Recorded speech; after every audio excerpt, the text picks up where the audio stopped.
Yo, what's up guys? This will be my attempt. I say attempt because, you know, I'm quite bad at explaining things for the most part, but I'll try and make the best of this. It's basically for main tips and tricks in Crash 1, and I'll touch like very briefly on 2 and 3, just because I haven't played those games as often and I'm not the expert here, so let's just hop into it, I guess. Now then, starting off with everyone's favourite question. It's going to be the clock grab. So pretty much the benefit of pausing on the clock is that it extends Crash's hitbox by a very small amount. And sometimes you will miss it because the clock is kind of buggy, but there you get it perfectly because you hear the clock get that really nice sound.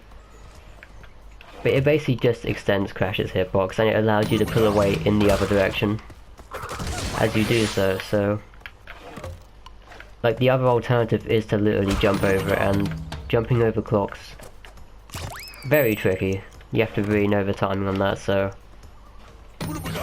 that's basically the rundown of a clock grab, even though they screw you over. Next up, onto slope jumping. Now, with slope jumping, this is something that kind of gets asked every now and then.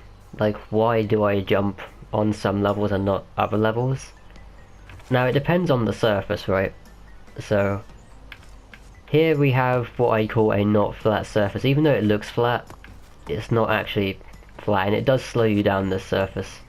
And this obviously applies to jungle rollers, rolling stones, and the boulder levels as well, because they all have the same surface. And here we have what I call a flat surface on this little section here, and you can, if you look carefully, you can actually see the difference in speed as I move on to this surface. And this is why we jump on this surface, because it is just faster and you don't get stuck on it. And how jumping on downwards hills work is that you, if I can actually find a downwards hill, I don't know if there's one, but when you jump on a downwards hill, you will gain speed from the jump because of how momentum physics work. And if you jump on an uphill, you will stop yourself from slowing down, because here, like, you run up really slow. So jumping up here, much faster. That's basically the gist of that. Next up we have invincibility tricks, so to say. And basically what I mean by that is, in general, you want to stay on the ground as much when you've got the invincibility active. And a part of that, I mean, it's pretty simple to stay on the ground, right? You know, all you have to do is not jump. However, there is more to it. I'm not going to grab this just yet. When invincibility, there are some holes like this one right here, where if you spin off this hole and then jump, that's a bad demonstration, but it's easy to do when you've got invincibility. But you kind of lower down a bit, and when you lower down, you will land on the other side faster. So I shall try and demonstrate this, because it does save more time than you actually think it would. There are some holes like that that's not worth doing it, because you just get stuck. So basically, you spin like that, and if you're lucky you can sink it really low like that. You can probably get even lower. But it saves so much time, and it's definitely a nice kind of finishing touch on your run if you're struggling to find time. Now, I've gone up the creek for the demonstration of spin jumping, because after all, it is basically the same thing as lowering your jumps with the invincibility, like in Sunny Beach. But spin jumping in this form makes you increase your distance and not lower it, so you can reach platforms much further away rather than just jumping, because that feels really bad. You don't make any distance when doing a standard jump, so spinning here is just a way of increasing your distance. And it's a it gains a few frames, let's say. Because if you didn't do this, then you'd be surprised how much time you actually lose. And that was actually a really nice spin jump there. Anyway, on to the next one. Next up we have enemy snipes, and this has to be by far the biggest time saver of Crash 1 time trials.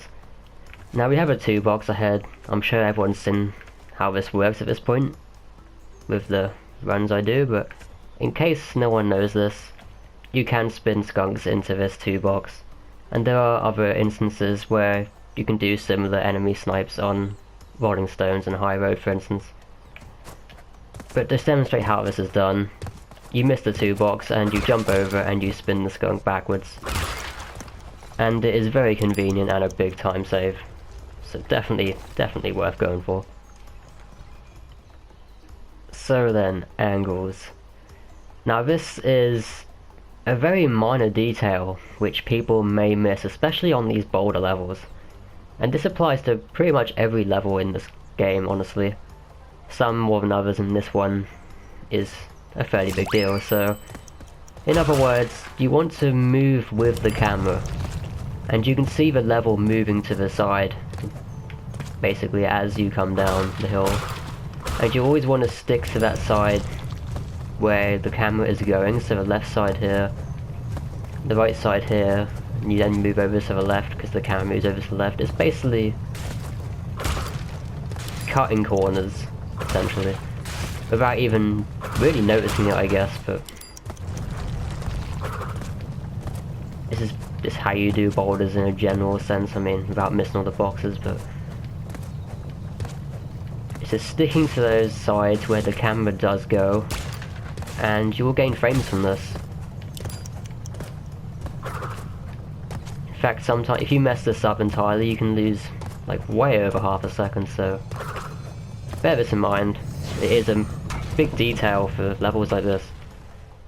Now this question pops up every now and then, and that is whether you use the analog or the Dpad. And this does vary, you do use both throughout the course of this game. However, Dpad is mainly used for the side-scrolling levels, like pretty much the entirety of Third Island except from Cortex Power. And analog is used for those where you move forward or backwards in Boulder's case. And to explain why we don't use analog on levels like this where you've got to do 3D jumps and diagonals, this is going to be me trying to jump around this wall with the analog stick. And it is tricky because you can only go sort of like 90-degree angles, it feels like. It is very hard to do it with the analog. Now if I were to do this with the D-pad this time, you can just do very clear diagonal jumps. So 3D jumping far easier with the D-pad. Now next up is spin jumping off boxes, which is my least favourite trick of NST. If anyone who's watched my any percent, you will know this. And it's essentially you flip jump, and then you have to have some really good muscle memory for the actual spin and the jump timing. And I don't expect this to go very well, but let's see. I knew I'd fail it the first time because I haven't done it in like a month at this point. Maybe I have better luck the second time. So you flip, and you sort of stop moving before you land. Now I should try and demonstrate it again from here. So you flip, then you press square and X, but you really need to practice this because this took me forever. And I still don't get it normally to this day, so flip, jump. And that's basically, it's very difficult for those learning how to do that, but I'm sure if you put a ton of practice into it, it is possible to get it consistently. But that is a thing, it's just a flip, and I think the flip does seem to be rather important, from just me theorising at this point. The flip needs to be there for the most part, and then you sort of stop just before you land on the box, and I believe that is how it works, but it's not consistent, so that was my attempt at explaining that. Now I don't know why I'm going to try explaining this one, because this is undoubtedly the hardest or the most lucky trick in the entire game. But I thought I'd try and show this off if I ever get it, and that is going to be the Tribesman Boosts on Great Gate. It is possible on Native Fortress as well, but it's not useful on Time Trials, or 80% for that matter, so... Great Gate Time Trials is basically the only use for this, as of right now.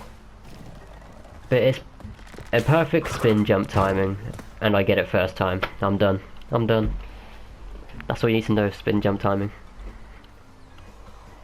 Okay, so Hog jumping is a thing, as I'm sure we all know at this point. But the art of jumping at frame perfect time now is very, very difficult, like that one there, that one there. It takes a lot of good muscle memory for this, and it is the fastest way, obviously along with those angles as well in these levels. Gotta keep those angles, and the frame perfect jumping, that's what saves you time here. The Hog Tribesman Fling is something that has me baffled on the way it's done, because I had to pre-record this because I can never get it, honestly. So I think you just have to move right into the Tribesman the very last second and pray, hope for the best. That's all I can say, honestly. So, Zombie Glitch. This is a trick that is pretty useless, honestly, but at least in Crash 1, Crash 2 and Crash 3 it seems to be got to. But the idea behind this is that you can spin TNTs and Nitros without taking damage. And with there being TNTs at the start of Road to Nowhere, this is like the only use it ever has in this game, honestly.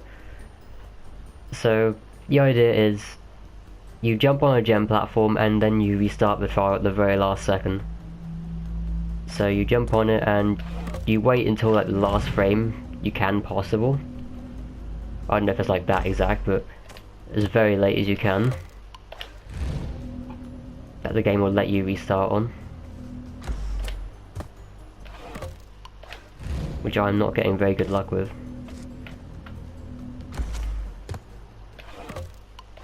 Okay, that's how you fail 4 times. I was never good at this. Okay, there we go. So that happens, then you'll hear the gem platform UFO kind of noise in the background to signal that you have definitely gotten it. And then what you can do is you can just spin away these TNTs like it was absolutely nothing. And that's how you do the zombie glitch. Cortex power glitch has no use whatsoever except from all gem speedrun of the game and 105%. But I thought I might as well show this off anyway. So you need one mask for this, which we use to jump on the post and climb up the wall. Now, here's the part where you gotta be fairly careful. For the most part you can just jump forward here, as long as you're on the center. And then eventually you'll come to a point where you've dropped down slightly. There. And then you get stuck by this little wall here, which you have to jump over. And then you can just jump down there to access the gem path. And from here, you just do the path as normal. You would obviously be getting all these boxes.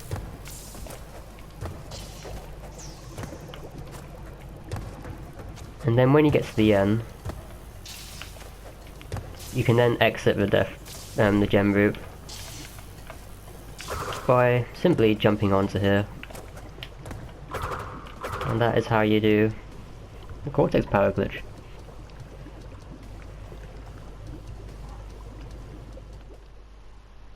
Next up we have Pinstripe. Now, this is obviously nothing to do with time trials, this is for general speedruns.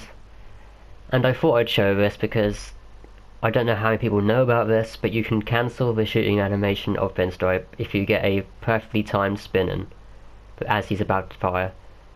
So what I shall do is, first of all you let him jump off there, you hide behind this desk, if you run right up to this wall and jump, and then spin at the perfect time, and the same here, you can cancel a shooting animation. Pretty simple stuff. On to the next one. Okay, so next up we are on Brio, and I'm going to show how to do the final phase where you're able to jump on his head and continue running on his head, so you can deal 3 damage to him much faster than usual. So what you want to do is, for my preference at least, just before he stomps the ground when he's in Hulk mode, you want to stand just on the left side, so the wall comes down on the right. This is just my preference. I'm sure you can do it on the left side too, or make the wall come down the left. So you make the wall fall down the right, then you immediately jump, like so, and you want to keep Brio straight when you land on him, and that's the only key there is to this. It is a consistent strat, and it might take a few times to learn like I did for me. Once you get it, it's a great time.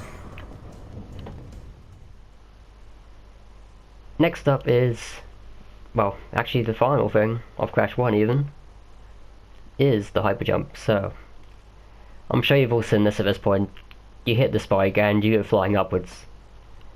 And the way this is done is to hit the spike at the very center, I believe. This is another theory of mine.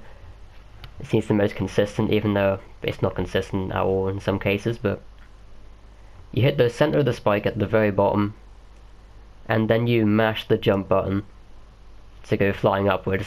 And I'm sure there is a very small window in which the X button must be pressed to make Crash go flying upwards, but mashing the X button is the best way to go about doing this.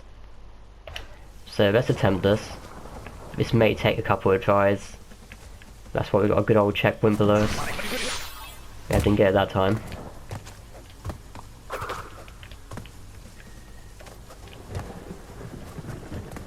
So it's just about like timing the jump into the spike, like so, and then you got a platform to block me, but you pretend the platform isn't there, like it would be on any percent run. The platform cycle wouldn't actually be there, or a time trial even. There we go. And you fly up in the air and you can land on the roof. And I've got myself stuck on the roof, kind of. I'm not even sure where I am right now. There we go. So if you land on the roof too far upwards, then you have to move down to let the camera move. But mashing X, make yourself go flying. There's not really much to it, it's just hitting the spike in the very center at the bottom, and you mash X, and then you take it from there. So now we are on Crash 3, and the reason for that is because everything that's on Crash 2 is applied to Crash 3 at the end of the day, except from like general level strats, which I'm not going to go into because I don't know how Crash 2 level strats technically work, really, for the most part. So what I'm just going to talk about is standard slide jumping first, and I'll try and explain hobsliding at the very end of the video, because that is going to be the most difficult. But for normal slide jumping, okay, what you want to do is, and you can't actually sprint in here, I forgot about that. You assume you're sprinting, and you slide. When you jump, this is incredibly simple stuff. You make the most of the slide, and the jump must be very small.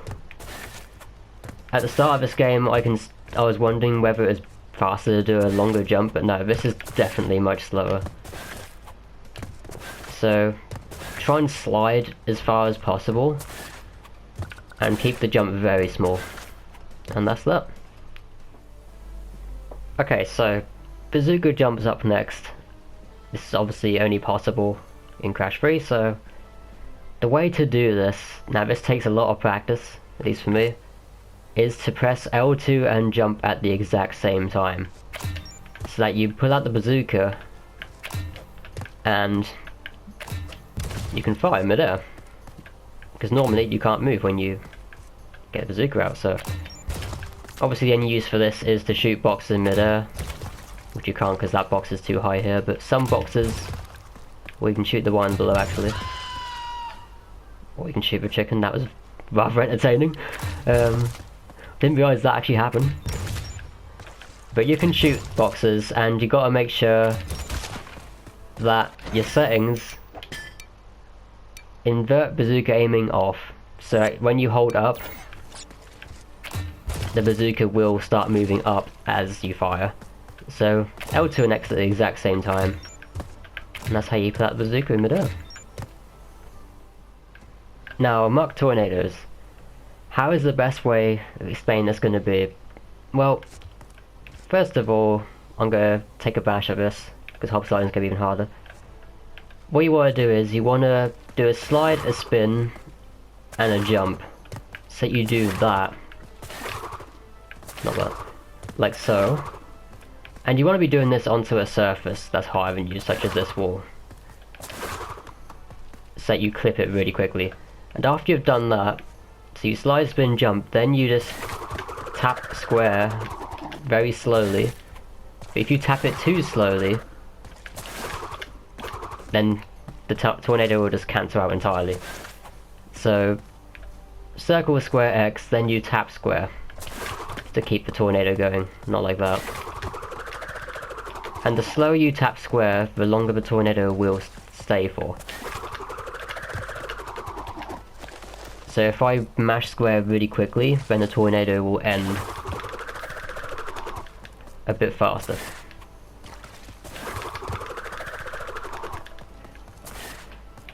That's basically the rundown of how to do that. So slide, spin, jump, and then just press square, and you'll go much faster.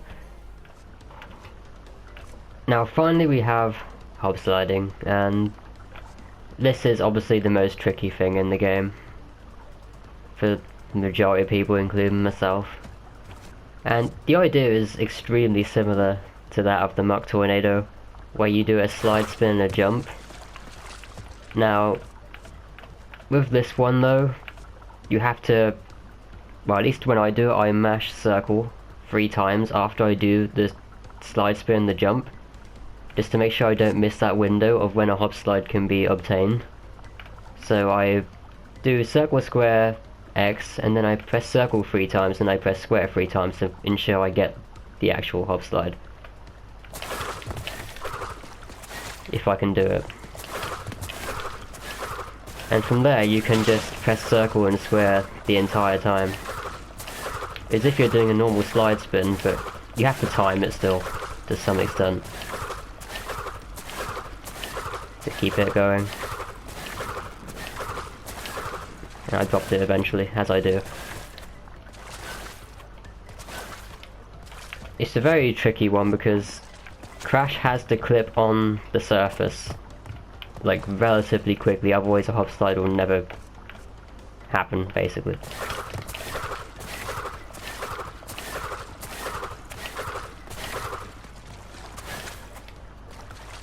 I do believe that if you do a longer slide and then you do a spin jump, you can clip lower surfaces. I'm not sure if this is like completely confirmed true. This is another thing I keep hearing, so if that does exist, then that may help you out.